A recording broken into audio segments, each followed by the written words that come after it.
Welcome. Okay, my name is Carla Stevens. I am the founder and moderator of Ageless Insights Truth Series, and my goal is to educate, equip, and empower you to make your own decisions about your next chapter of life and to really give you that power to take control, because none of us want someone else to make our decisions, so this is our chance to think about what we want. So I want to thank you for taking the time for yourself today, because this is something you're doing for yourself, for your peace of mind, and for your family. And so thank you for coming out. I appreciate you coming. A little housekeeping today. So the restrooms are across the hall. I'm going to ask everyone to shut off your cell phones. Just take a moment. Make sure your cell phones are shut off. If there's something that comes up and you need to take a call, you can just step outside. That's fine. I know that life comes on, so. If you are new and you're here for the first time, you should have received a binder. If you did not receive a binder, just raise your hand and someone will bring one to you. That binder is where you're going to keep your information from month to month as you come in. At the back of the binder, I don't think I shared this last month, so at the back of the binder is one of these. It looks like one of those little wallet photos you got from grade school for all the grandkids. But what this is for is, as the panelists come up each month, they'll bring business cards. And so if there's somebody that you have additional questions for, or let's say that you want some more information, thank you. It looks like here's a binder. So if you want some more information, or if you think, gosh, I have a friend who could really use a conversation with this person, this is your opportunity to take those and have it in one place. So that's what that card is. And on your table, you have a couple pieces of paper. And if it has a 3-hole punch in it, that's yours to keep. That is for you to take notes during our conversation today, for you to look at later, and maybe just reminders for yourself. So during the moderation part, we don't take questions. We ask that you hold all of your questions to the end. And if you're like me, I can't remember my questions. So just write it down, and then that'll be your cue. That it'll be the questions and answers portion. You'll be able to use those during that portion. The other part is a feedback form. I'd love everyone to give us their feedback on what we're right today, how we can improve, other subjects you'd like us to cover, anything like that, because that really helps us to be able to serve you best. Our goal here is to give you resources and education, and so that is our main goal. And we always promise you'll never be sold to here. We do have amazing education partners at the back of the room. They are the ones who make it possible for this to be free, because this space is not free to rent, and all the marketing is not free. And so our education partners make that possible for us. So I invite you to take a moment afterwards and get to know them a little bit. They're amazing resources. So with that said, we'll go ahead and get started. Is everybody here to learn about should I stay or should I go? Make sure we're all in the same room, right? Okay, by a show of hands, who here is ready to make a change? Who knows that they want to make a change in their life? They're ready to make a move to someplace different. Anybody? One? Okay.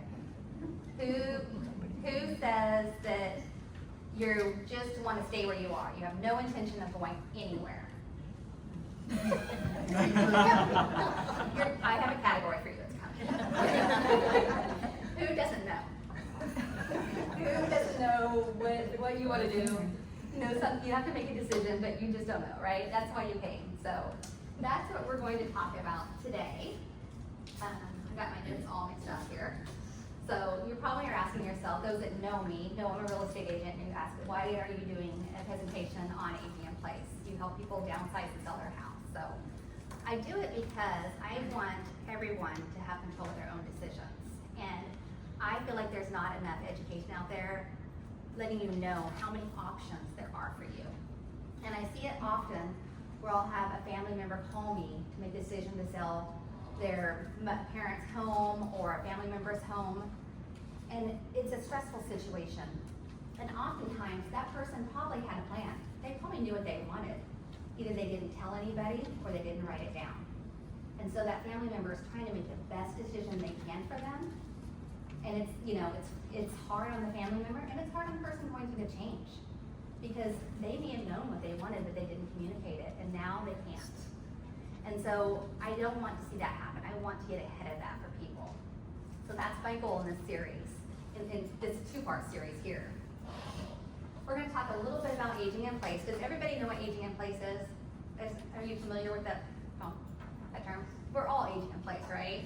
So I am, my 6-year-old daughter is, we all are. But what we're gonna talk about today is staying in your current home or a home that's suitable for it. Can everybody hear me all right? And I tend to talk quickly, so if I need to slow down, just give me a little signal that says slow down.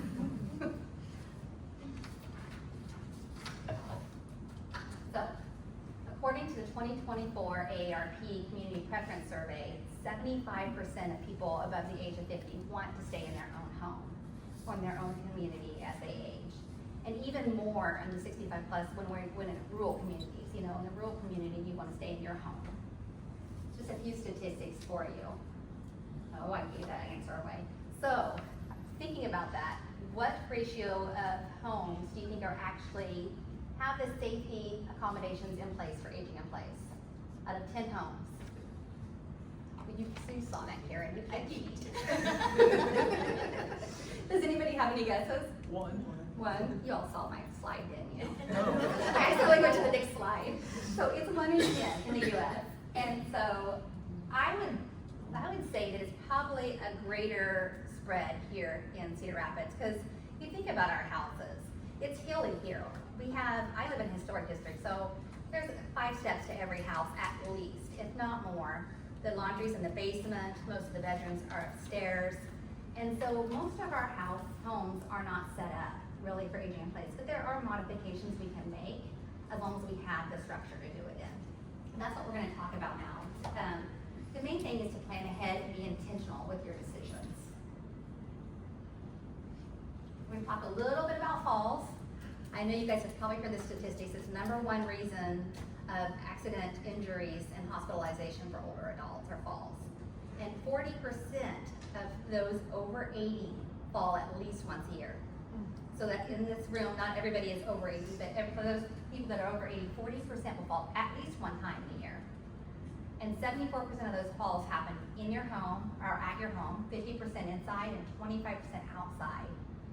So what do you think, what have you experienced through friends and family? What do you think is the cause of most of those falls? Anybody?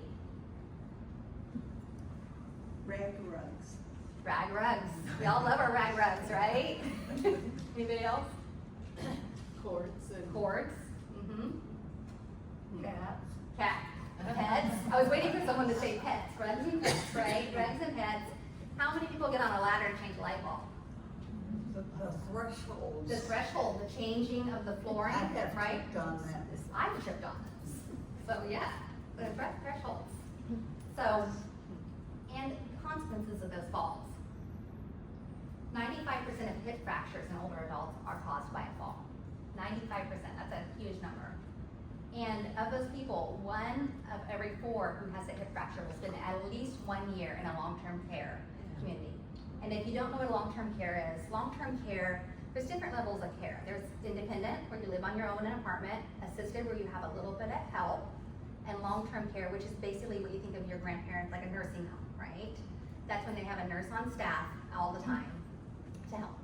So they spend at least 1 year of their lives. These are previously independent people living in their homes, doing their own, everything every day by themselves. So that's a huge life change. A big hazard here in Cedar Rapids, the 30th of January, I tripped on that ascending curve in front of Lindale Mall. Oh, I yes. went over to the right and misjudged where it was or forgot. Right. Pardon me? And it was not I was gonna painted. say, because it didn't have And I've contrast, noticed right? since then there are loads of those curves that go from nothing up, and then they start going up. They make sense. However, please be careful. I broke my kneecap into 3 my places, gosh. and I am into 3 pieces. I'm just now getting back. And see, that change can make it, that's a big change in life. So we're gonna talk about how we can get ahead of that. So we're gonna talk about readying your house for aging in place. And I've lost my clicker. But anyway, I've got the other.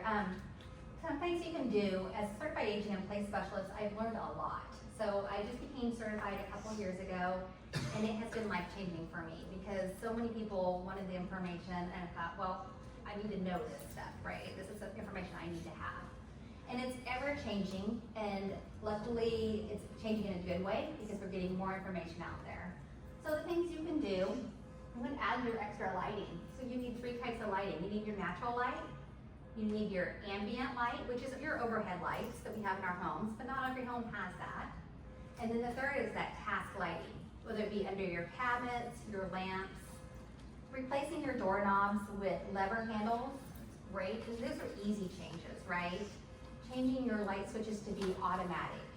And at the end, I have a handout back on my education partner table with all this information, so you don't have to write down everything because I have it all over there.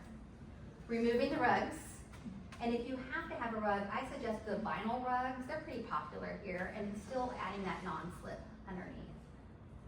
Also the visual contrast, like we were talking about, that trip hazard. Having that visual contrast between your flooring and your walls is so important, especially in a shower or a transition flooring and wall. As life changes, our vision deteriorates, right? This is my first pair of bifocals, so I get it. Mine's starting to change. So, that changes, and it's harder to tell layers. But if you have contrasting colors, that's an easy fix. A strip of tape, if nothing else, a strip of tape really changes, so you can see that easily. Installing a bidet. So bidets are not just for older adults. I have first-time buyers installing bidets now. So if any of you remodel your bath, I always suggest installing a GFI plug behind the commode, because then it's ready to go if you ever need it. The bidets are really, they're having their time right now for us. And then grab bars. Grab bars are needed, especially in the bath, but also throughout the house. There's definitely key areas. So we'll talk a little bit about larger structural changes. Those are widening those doorways to 36 inches. Why do you guys think we need 36? What is that the magical number? Wheelchairs. Wheelchairs, right? Or a nice walker. Some of the walkers that we have now with all the seats and the fancy bells and whistles are a little bit wider. So you don't need every doorway to be 36 inches. You need an entry point, and your entry point doesn't have to be your front door. It can be a side door. That's the easiest thing to make zero entry or low entry. As long as you have a concrete path going to that door, that's really what you need. So it doesn't have to be your front doorway. It can be any of them. And I have found that using, I think there's somebody trying to get in back there. I found that you can use temporary ramps, temporary car ramps. If you have just a small transition, you can do those temporary ramps with those. Say there's from the garage into the home, sometimes there's a small transition. Just using one of those ramps and a couple of grab bars right there. That way if you have something in your hand, you have a grab bar to get up that space. Also a full bathroom and bedroom on the first level. Your home doesn't have to currently have a bedroom on the first level. It can have a flex room you can convert, but you do need to have a space. Those are really key items right there.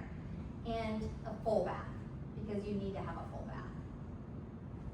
And you want your 36-inch doorways to at least go to the bedroom, the bath, and the main kitchen in the house. But you don't have to have it in every room. The other bedrooms, you don't need those wider doorways too, right? Just the key areas that you need to get to. And if you're doing a larger construction project, a curbless shower is amazing. That's kind of a zero entry shower you can just walk into. So you don't have that step, as you get in and out. So that is a great change that you can make. One thing to ask yourself when you look at these larger structural changes though, are these the right changes? Can I make these changes to my house, and do I want to? Or should I find another home that's better suited to live in, or a community? Look at other options. Another item to think about is, will my home value accommodate this? If you make all these changes and you outprice your neighborhood, you're the highest priced house in the neighborhood, and you're not going to get that value back. Does that matter to you? Or do you think, I'm gonna live here the rest of my life? I'm fine with that. It doesn't bother me.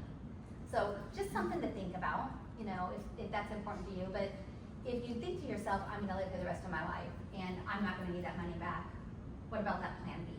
What if something happens and you can't, and you have to make that move? Do you have a nest egg to help you make that move? Or is your nest egg in this house? And have you overvalued your home? So just items to think about. here's a few examples. And if I could find my clicker, I would highlight them for you, but I'll just point them out up here. So the top left, we talked about the layered drawers. So the bottom one, you know, I never thought about putting my plates in a drawer. I don't know if anybody here have your plates in a drawer, but, oh, Craig has it. I had it, I must have carried it back with me. So, you don't, it's better to bend down than to try to reach up, right? So, also the layered countertop space is great. It'd be even nicer if this had a little overhang. And then I would put the microwave down low and change out these door handles to a lever or a wide grip. Because if you have a wide grip, then you can put 2 hands on and pull it, right? This is a great example of the different lighting. Here's our natural light. I'm assuming there's some ambient light overhead, and then these are our task lights here, and there's task lights under the counter. So just having the 3 options for lighting is really the best things for your eyes. And then of course, the lever doorknob. Here's a couple of baths that I've kind of pulled up here. When you talk about a shower seat, teak wood is great. So teak wood is really the best thing in the shower, or an antimicrobial plastic. Also, the grab bars, look how many layers of grab bars there are here, and it has a handle. The thing I don't like about this one is this is a cross instead of right adjacent. I want someone to be able to sit down, grab their shower handle, and shower right here. Which you'll see over here, it does have it all the same. And this is a great bar here, so you can adjust that shower head up, and I'm assuming there's probably another shower head at the top here. The hide mode, and a grab bar here. They also have amazing grab bars that just go right over the toilet roll here, and they don't even look like a grab bar, but they slide down. And I do have some examples of grab bars I can bring in. So this is the Echo Alexa system. So I don't know if anybody has an Alexa here, or any kind of Google device. I recommend them because you can sit in your chair, you can unlock the door, you can change your lights, you could do a lot with them, and they're pretty inexpensive. I used this Echo Show for my father. So my father had, he would have acute onset dementia symptoms, and then he'd go another year and not have anything. So he had a vitamin deficiency that would cause this. It would just come and go. And so when he wasn't having an episode, we used this still almost every day because my father lived in the middle of nowhere, Kansas, and I lived here. My sister lived in Oklahoma. We both have small children. So we would be able to talk to him every day. And it's not high tech. He could rename it whatever he want and just holler at it across the room to call whoever he wanted to call or to video them. He could check the weather, and as a farmer, you got to know your weather, right? So he'd check his weather every day. He could play his music. He'd say, hey, play me some Johnny Cash, and it would bring up Johnny Cash. So, and I don't think we probably used it for everything it could do. My favorite part about it is I could drop in. I could turn on his video from here. So if I was worried about him, if he didn't sound like himself, I could turn on his monitor, and it would turn on the screen, and I could see wherever I had it positioned. I had it positioned by his favorite chair, right? So I knew he was there the majority of the time. And I could turn that on, and it would give him privacy. It would give him a beep, so he would know it was coming on, and then it would blur the screen for a few seconds, so he would have some privacy. But then I could drop in and really see him. And so if he was having an episode, I could see that. Because my father lived in the country. He didn't have everyday visitors. And so this was my way of knowing, okay, I need to have a nurse come out, or I need to have somebody check on him more. He's going into an episode. Also, my sister and I could upload our favorite photos of our family. And so we could change the photos that stream through this. So he constantly was in connection with us and felt connected to his grandchildren who lived in other states. So that's why that one's my favorite. So these are my final tidbits from a certified aging in place specialist and a certified senior housing specialist. The final thoughts I have is many of my clients want to stay in their home, but their spaces just don't meet the needs. And so sometimes we can adapt them. A lot of times you can make the simple changes to adapt them, and they're affordable and achievable, and it's possible to stay in your home a little bit longer. But I'd say start small, start with that first bracket we had of the small changes, but think long term. So if you're making a remodeling project, and I say this to anybody at any age, if you're remodeling your home, think universal design. Think of your home as making a space for any age and any ability to be able to live there. One, it's better as your life changes, and it's great for resale. So when you go to sell your home, you have a wider amount of people that can buy it. Also, be ready to pivot. Detours happen, you know, we make our plan, and my Downsizers Club people are here. They hear this every month from me. I always say we make a plan, and then detour happens, and we have to have a plan B, right? So you have to be ready to pivot, and coming with that open mind of being able to make that change is so important. Some of my detours in my life have been the best experiences, and you may not think you want to make that change, to move to a community, to move your family, but it may be a positive experience. So I just say be open if that happens. You know, we have to accept our changes in life and try to find the good parts of them. So that's all I have for my overview, but I have some great panelists that are gonna come up and talk to you more. So I'm gonna welcome them on up. Karen, Renee, and Mary Jo.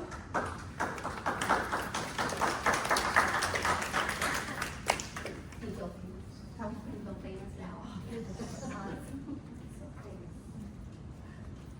So now we've talked about your house, right? We've talked about how to make it so you can stay there as long as possible.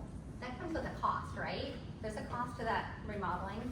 There's maintenance on your home. You still have a yard. Deeper, you know, you still have, here in Cedar Rapids, we all have the rock walls, right? All of that still needs to be maintained, and the interior of your home still need to be maintained. So still projects come up, and you also are going to need some care. Say your laundry's in the basement, and you can no longer go down your basement stairs. You can try to move it up, but if not, you'll need someone to come in and help you with that.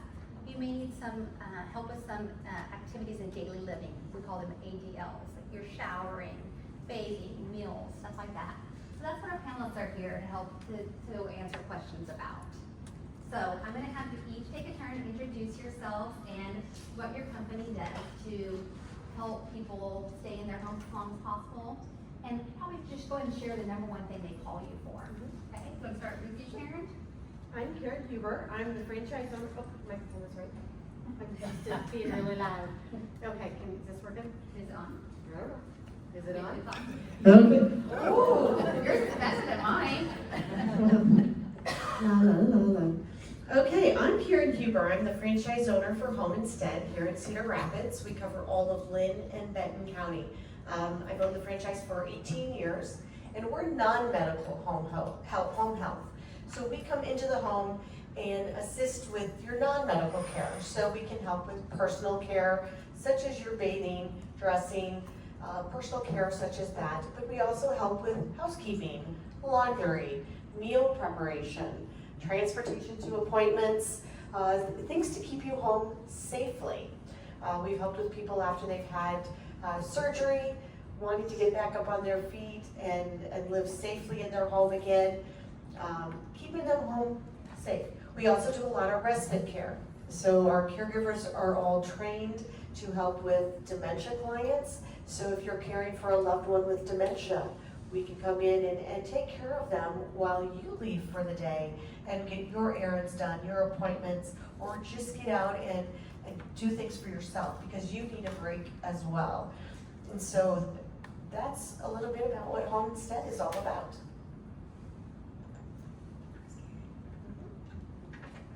Good morning, my name's Renee Gedalia. I'm the owner of Ace Handyman Services. We just had our 2-year anniversary. We're right down the street here in Marion. And what we do is pretty common. We do home repairs and improvements. Many of the things that Carla spoke about, it's how we do it that's different.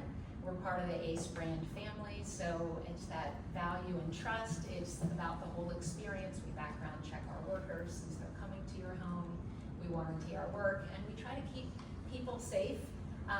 We do a lot of the aging in place, as I mentioned, for people who want to stay in their homes, people who want to stay off of ladders. We do things like changing light bulbs and batteries in your detectors, widening the doorways, adding stairs, reinforcing things, and it's a lot of seniors who will call who realize that they don't want to do it anymore because they might not, or it's not safe, or maybe they don't have the tools, and we just want to be there to help people meet them where they're at. They want to stay in their home. We try to reconfigure anything we can within guidelines to do that, because your home is your number one place of comfort. And so if you're able to stay, we try to make that possible and solve whatever problems there are. Hello, my name's Mary Jo Ness. Sorry. And I am a reverse mortgage specialist with Mutual of Omaha. My number one thing is I am here to educate. Most people have heard about reverse mortgages.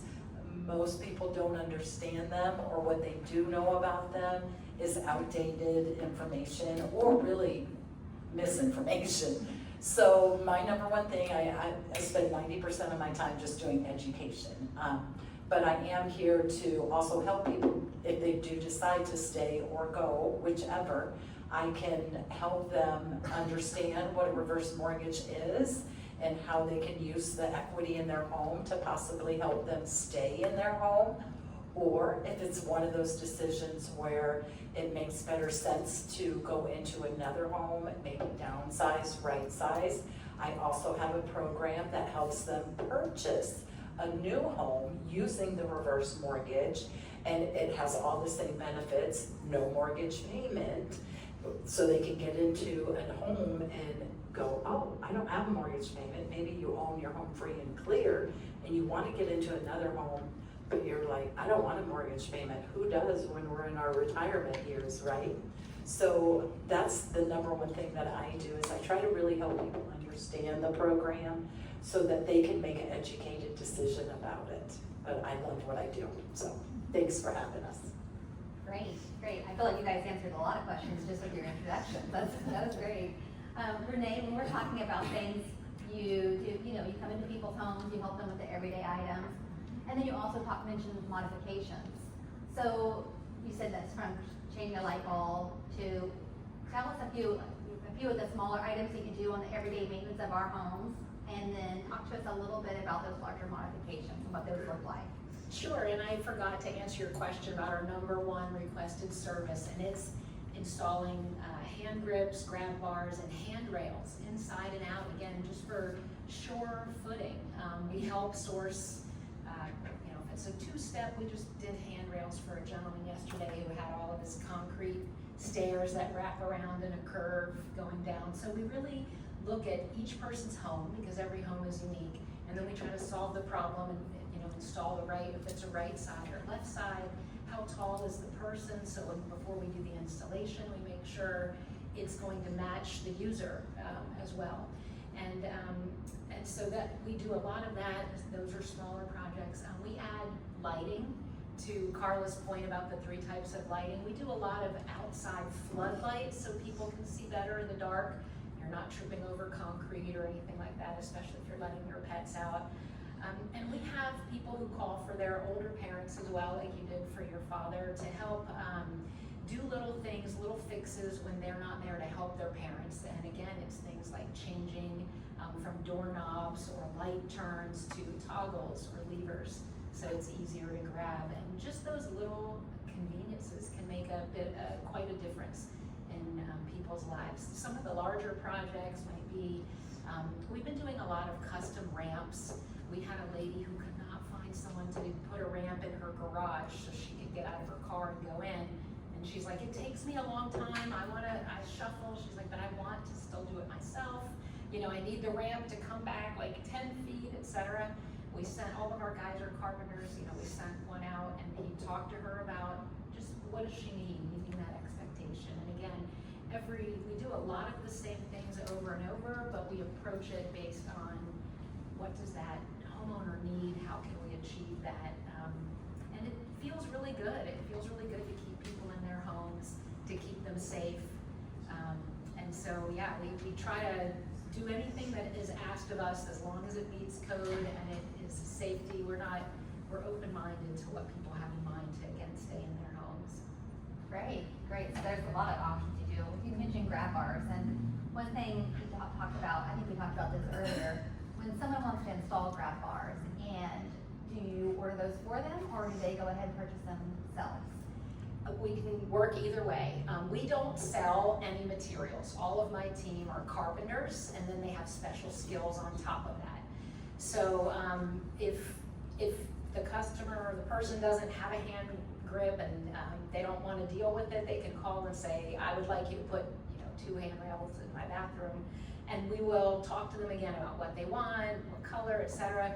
We'll email them some options to choose from, and we'll buy it locally. Or some people, we just did, this lady had a beautiful tiled shower and everything was bronze, and she was very particular about the bars and attachments she wanted in her shower. She picked them out and we just showed up and installed. So again, we meet people where they're at. We don't sell anything. We'll either source it and give you options. We source a lot of handrails for people. They don't typically buy those on their own, but they'll tell us, oh, I want white or I want black, and we kind of talk through that with them and then give them some options to choose from, because some people don't have the vehicle to bring, the item back, or things can be heavy. So again, that's just part of the service we provide, is what does the customer need and how much or how little do we need to be involved to accomplish that. And one other thing, Carla, that is such a small thing, but it makes a big difference. We had a gentleman who, when he would walk into his home, right out of his garage, he'd open his door and the stairs to the basement were right there. Well, he took a horrible tumble, and his wife called and asked us, can you just flip the door around, move the hardware to the other side, because if it opens the other way, we won't be able to do that. And we did. So again, it's sometimes you guys know the solution, you just need the person to do it, and you tell us what you need. But yeah, it can just be minor things to widening doorways, or putting in a whole other staircase, or whatever we can do to keep people in their homes, if that's the goal. And when you talk about widening doorway, or about flipping doors, right? So one thing to think about in your bathroom, in your water closet, does your door open inward? Because if it does, that's something to think about. What if you take a tumble in that room and you've fallen against the door? Someone needs to come in and help you. They're gonna have to find a window to get in. Hopefully there's a window, but what if there's not? So reversing that door so they can open it outward and come in and help you is so important, because that is an area that people often fall. So I always say, look at your bathroom door. Does it open inward or outward? It's an easy fix. Just call somebody up. They'll come out and fix that for you. But you don't want to be the person that is stuck in there. So also, when we're going through these changes, we find that we need some help. So we might need some help with some laundry, some light cooking, transportation. We may need some medical care in our homes, right?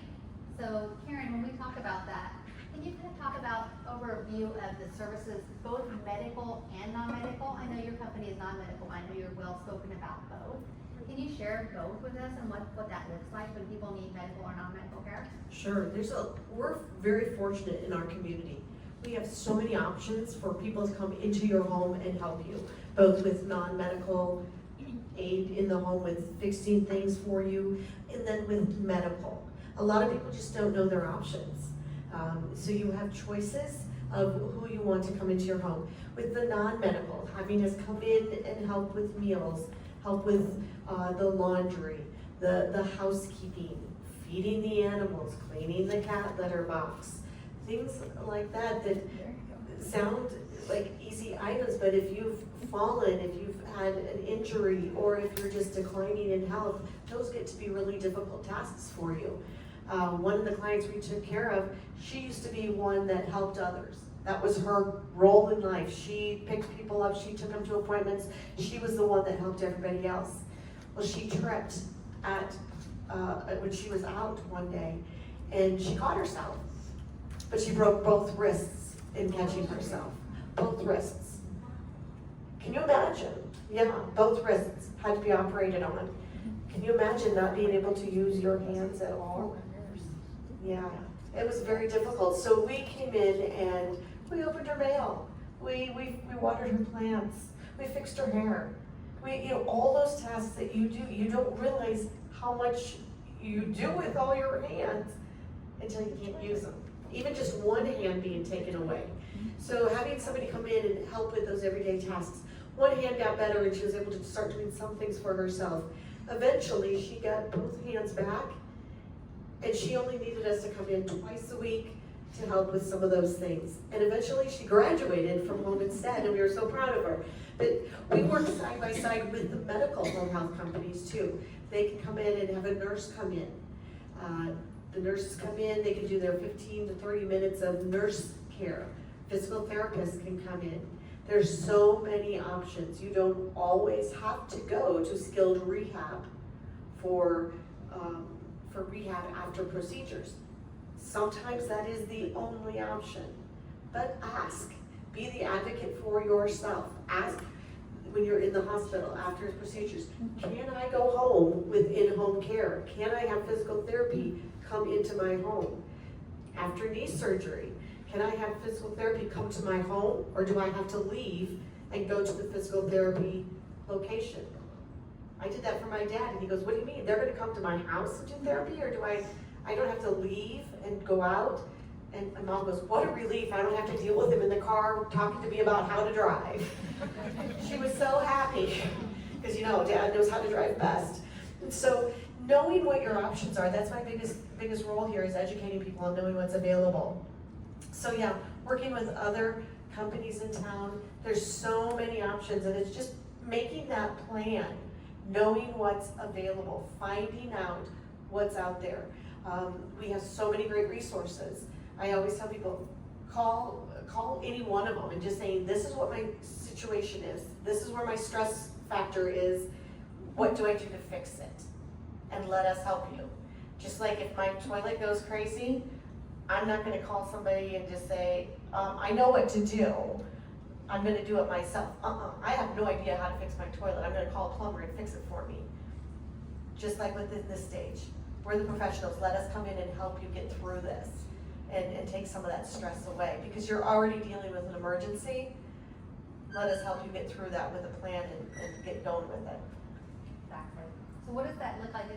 Let's say that I have a family member, or for myself, I've fallen and I've gone into the hospital, I've come home, I just need some help. Let's say I broke those wrists, right?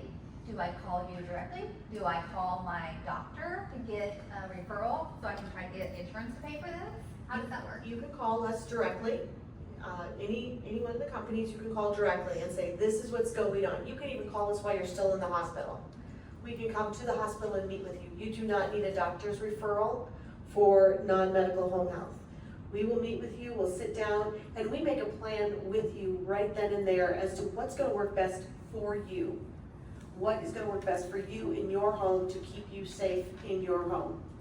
And we can adjust that as you get better, or if it's somebody that we're dealing with that maybe is early onset with dementia, and we're starting in with just a few days a week, and then as they decline, we start to increase the amount of time we're in there. We can do that. The amount of care that we provide can go up to 24 hours a day, 7 days a week. We have a minimum of 3 hours.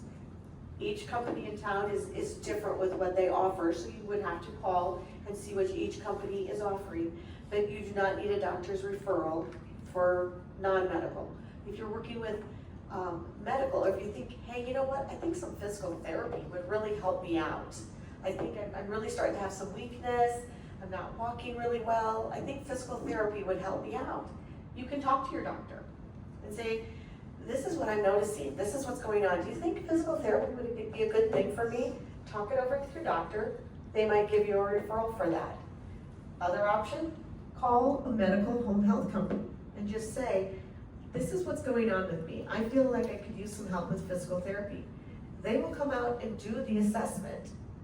They will help you and decide, you know what, I really think you would benefit from this. Let me talk to your doctor and see what we can get approved and have Medicare, your insurance, things like that help pay for this for you. With non-medical home health, it is not covered by insurance because we're non-medical. So Medicare does not pay for it, regular insurance does not pay for it. If you have long-term care policy, it will help pay for it if we're doing 2 of the activities of daily living. That would be showering, dressing, toileting, helping somebody to the bathroom and back, actually feeding somebody, or helping with somebody with dementia. So if those things are in place, as long as two of those things are in place, your long-term care policy would come into play. And we can help discuss that with you further. If you're a veteran, non-medical will sometimes pay for that too. Again, we have to go through the veterans issues and see what your veteran policy will, benefits will take care of. But otherwise, non-medical is private pay. Great, great information. So it sounds like between medical and non-medical, you can get a lot of help. And even if you've moved to a community, I know that if you're in an independent living community, you can still have them come in and help you. If you're not ready to go to that assisted living level, so let's just say you need a little bit of help, many communities will allow you, most of them, I would say. Independent communities are not able to help you Right. if you're independent. And so we can come in and help you. Maybe it's just twice a week coming in and helping you. We have a 3-hour minimum, twice a week, that's 6 hours out of the week. The rest of the time is yours, and we're helping you. One of the clients, we have somebody in memory care, and we go in 3 times a week, and we get her out of that memory facility, and we go out and explore the community. We go to Beaver Park. We take her swimming, because she's an avid swimmer, so we take her swimming. When the winter months come on, we go to the Y. So those are some of the activities we do with her. We take her to walking trails. So her family all lives out of state, and so the girls know 3 days a week, we know mom's going out and doing a fun activity. Because during the rest of that time, the memory care is taking excellent care of her. But now we know mom's getting outside and getting some outside entertainment as well. We also have lots of independent facilities where we're going in and providing care as well, because they're not quite ready to go to that next assisted living level. We have others that are in assisted living that we go in and maybe do the overnight care. So we're providing a caregiver to stay overnight. Maybe they have a loved one with dementia and they're wandering the halls at night, and the facility's saying, hey, we gotta make a change here, something's gotta happen, so they hire us to have a caregiver overnight. So there's so many options, and we will set it up based on what your needs are. So many options out there. So I hope that kind of puts some clarity on all the options you have for care. And as we said, this all comes with a price, right? You want to modify your home to make it aging in place friendly. You still need to keep up your maintenance, and you need a little care. So how do you pay for all of that? So maybe you have a nest egg for it, but maybe you don't want to touch your nest egg. Maybe you own your home free and clear.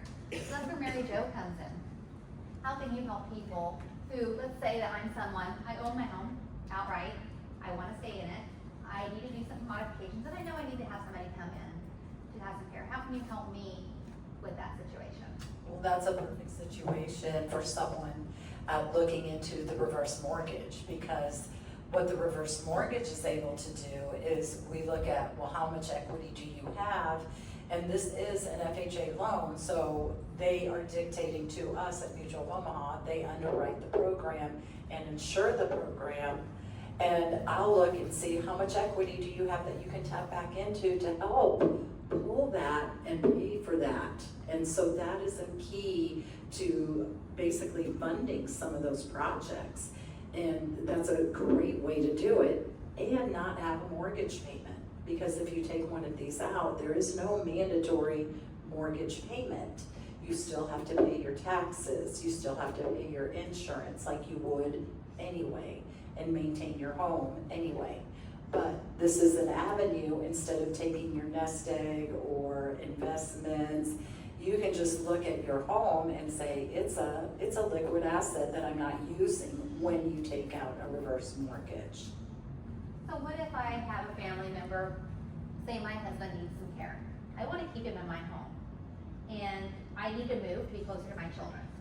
So I need to sell my current home, I want to move to be closer to my children, but I have to purchase a home. And my rural home is not the same value as what I'm going to have to pay in my new home. And I need the funds for his care. I need that extra money to take care of him, to pay for the resources.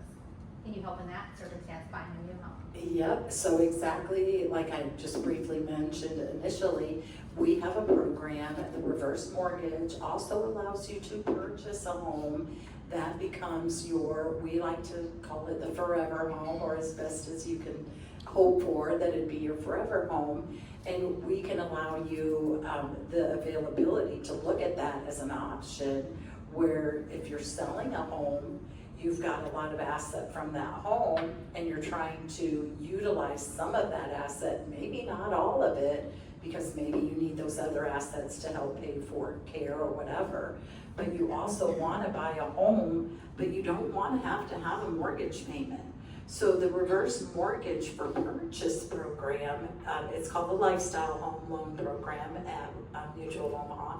It actually will look at your situation and will say, oh, okay, well, we can fund X dollars of that purchase, and you'll, of course, have your funds that you're going to put into it, and you end up getting the home that you want, need, ready to age and place in, without having that mortgage payment. And that's a big help in a lot of cases. So if I don't have a payment, then what other, I know I've gotta have some other responsibilities in order to have this loan. So what are my responsibilities on my home if I don't have a payment? Yes, that's great, because that's the number one thing in education that we stress right out of the gate. Because you don't have a mortgage payment, but you still have to pay for your property taxes, and you have to pay for your homeowner's insurance. Things that you would already be doing if you owned your home outright. So those are things that you have to still do. And so that's just a requirement of the program. It's just basically things that you're gonna do anyway if you own your home free and clear. And do I have to maintain it to a certain level? And you must keep your home maintained, just, the basic maintenance that you would keep with your home like any other. Yep, all the things you're probably already doing anyway. Yep. Just protecting the value of your home. Of Sounds like course, what's yeah. what you're asking. And we can help with that. So if I decide, we'll talk about this, but then let's talk about the elephant in the room when it comes to reverse mortgage. I don't know if anybody has heard stories on reverse mortgages.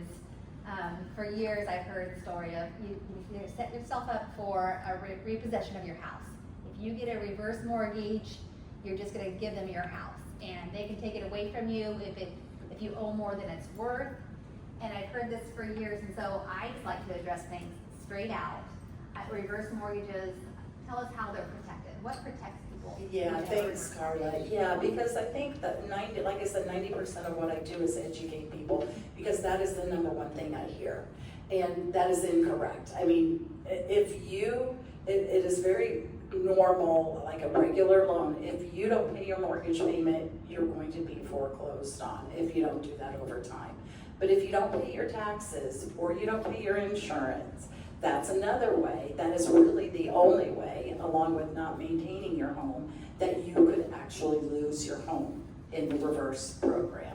So those are things, like I said, we talk about like right up front, and that's number one is the education part. Because we never want to do one of these to set somebody up for that situation. That's never what we would want to do. So that's a really good question, and we do get that a lot. But the other thing is, this program has been around a long time. It really came mainstream in the 80s. And at that time, there were some things that, weren't in place, but like any other program, government program, whatever, you're going to change that to make it better. And so over time, this program has a lot of things that protect the homeowner and their spouse. And one of the things with this is the mortgage insurance. And that ensures that homeowner or their heirs, whoever ends up with it at the end of the day, will never be what I like to call, simple terms, upside down on their home. So if they took one of these out and had it for a long, long, long time, never made a payment, and the interest accrued and the balance is more than what they could sell that home for, the mortgage insurance comes in and it takes that loss, not the homeowner and not the heirs. And that is a peace of mind that insurance provides, which is huge.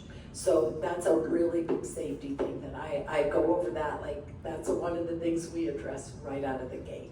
Do you have any success stories? Can you share one with us? Absolutely, absolutely. So I have a couple of success stories, but they're very similar in nature.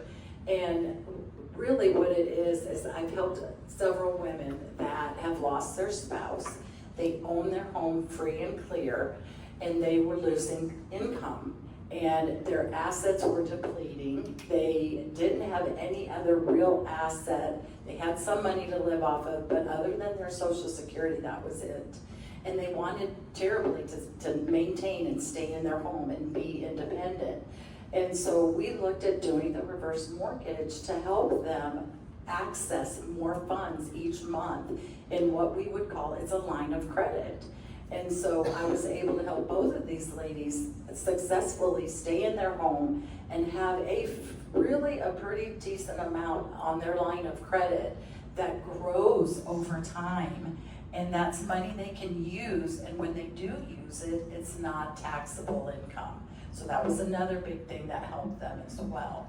But so that was a huge change. And one of the ladies just called me back a couple months ago and just thanked me because she had her air conditioner go out. And she said, I don't even know how I would have paid for that without this in place.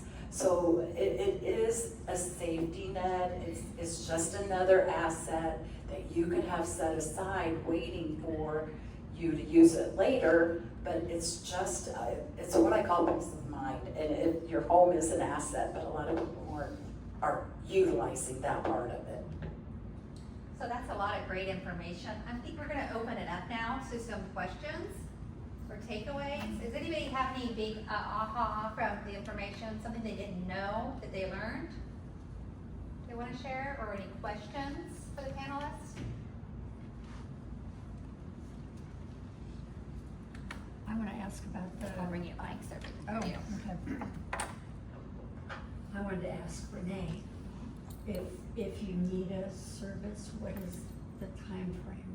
You know, I call in and this is broken and can you come fix it? Are you gonna be waiting for a long time before somebody comes to your home? Sure, that's a great question because it's a great question. If everyone didn't hear, how quickly can we respond to requests? Unless it's something really big, like we're doing a bathroom refresh and it's a lot, we try to get to people within a week, a business week. Because we do small things, our minimum is a 1 hour. So because we have small, short appointments, maybe we're just changing batteries and light bulbs, then we can be nimble and book appointments for people, and that's the goal. We try to stay staffed enough so that we can get to most projects within a week. We don't do emergency services though. We're Monday to Friday, 8 to 5. So while we do light, electric, and plumbing, and we can fix those things, we don't do anything on an emergent level though. So people don't call after hours or the weekends. We So don't work there. don't call you if your pipe bursts in the middle of the night. No, because we're not licensed plumbers. We can put in that type of outlet for the bidet that Carla was talking about, change light fixtures, etc. But yeah, the major stuff when it goes bad, that's not us. Excluding materials, do you charge per job or hour? We have an hourly rate. Again, we have that 1 hour minimum. We give free estimates over the phone because most of the stuff is stuff we do all the time. And after that hour, we charge. So if we estimated your project to be 3 hours because we were putting in some grab bars and a handrail and we finished in 2.5, you would be charged 2.5. So we give you the estimate so we can make an appointment. We don't tell you we'll be there between 8 and noon. We give you a specific time and our guys show up on time. But we give you a larger range for the appointment so that we can get the job done. We try to finish in a little under because then it's a little less than we quoted. People are happy, the work got done. But then if you run into a situation, we have enough time to, address it. Sometimes you can't tell that something's rusted and it's going to take a little longer to get off. So, we do give a range for that estimate that we try to come in under.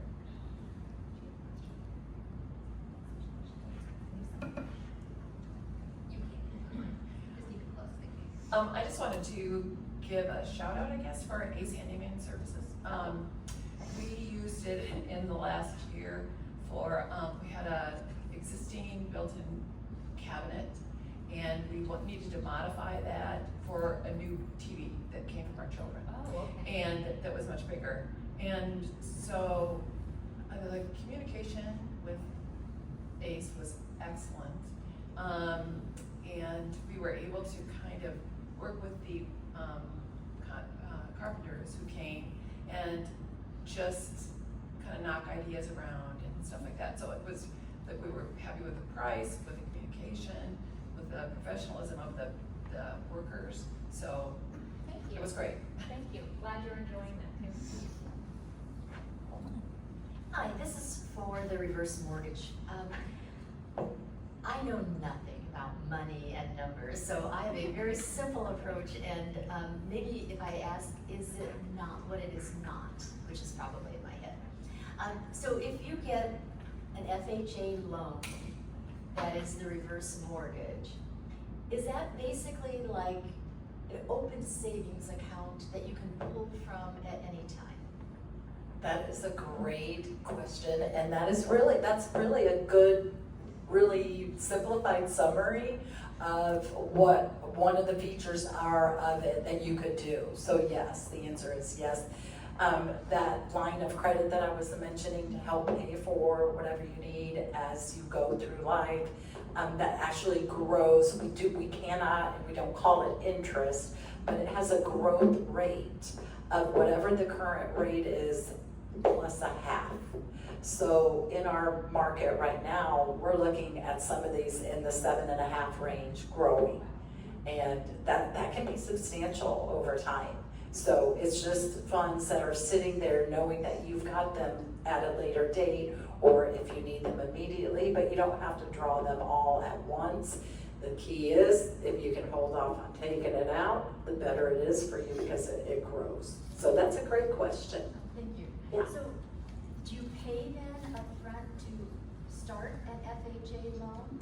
So you would go through the process with me, education first, like I said, there is counseling that has to be done, but if you take one out, yes, then you would have that established and it would close, and then those funds would be available for you once you get closed. So yes. Thank you very much. I have a question for Renee. Renee, are these employees of yours that are gonna come to my house, or are they independent contractors? That's a great question. We're different because they're employees. We don't sub any work out. We never do. It will be an ACE employee. Everyone's been background checked. They're all full-time on the payroll. We're a working family, and we're sending people into homes. And so we want to feel good about who we're hiring. It's a nice work environment, and we want to feel good about sending them into your home. So everyone is an employee and background check.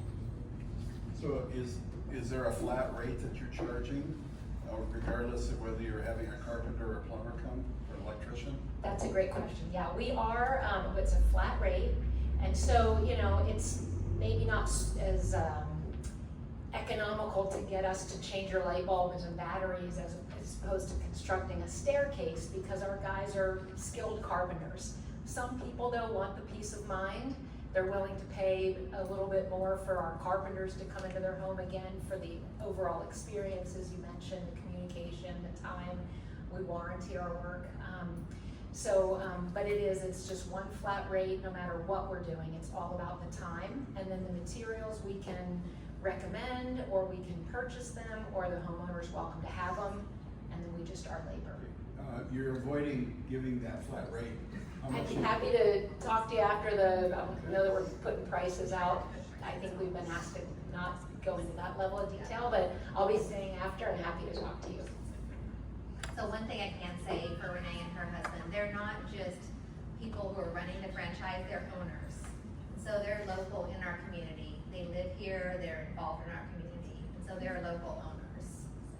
I know there was another question over here. Was it with you guys? Is there another hand? Is that it for questions? Does anybody else have any questions? All right, well, thank you, panelists. Appreciate your time here. And I hope everybody learned something from them. They will be at the back of the room with their education partners for any additional questions and those one-on-one conversations about things like rates and individual questions like that. Also, I want to share a little bit of information. Don't forget to fill out your evaluations. Please send this. And I'm going to ask everybody to leave their name badges and their evaluations in the back. I'll put out a basket for those to be put into, or you can just set them on the table. Our next event will be the second part of this series, Should I Stay or Should I Go? And that is Thursday, September 4th, I believe. And that's where we're gonna talk about where our possible moves would be. What are our options? Where can we live if we're not gonna stay in our current home? So if you want to register for that, you can put that on your evaluation, or you can give me a call later to register for it or online. Another upcoming event we have are our discovery tours. So every spring and fall, we have discovery tours for community, where we all meet at the community and do a group tour. What people like about this is you're not giving away your information. So I set up the tours, and your information stays here with us, and it never gets passed on to that community. So you're not gonna get additional marketing, you're not gonna get that. It's a really great way to come as a group, to have a tour, and to feel like you're not doing a one-on-one tour, or that you're having that marketing person get your information. So I'll have sign-up sheets where I will be back here. I'll have sign-up sheets for that. They'll be throughout September. So if you have any questions, I'd be glad to answer those. We do open it only up to 12 sign-ups at a time, 12 people at a time. Because if you get too large of a group, it's not conducive to a good tour, right? To be able to answer questions, ask questions. So, and again, I want to thank our education partners and our panelists for everything you guys have put out today. And I hope that you've learned something new and had some questions answered. And I hope to see you guys next month.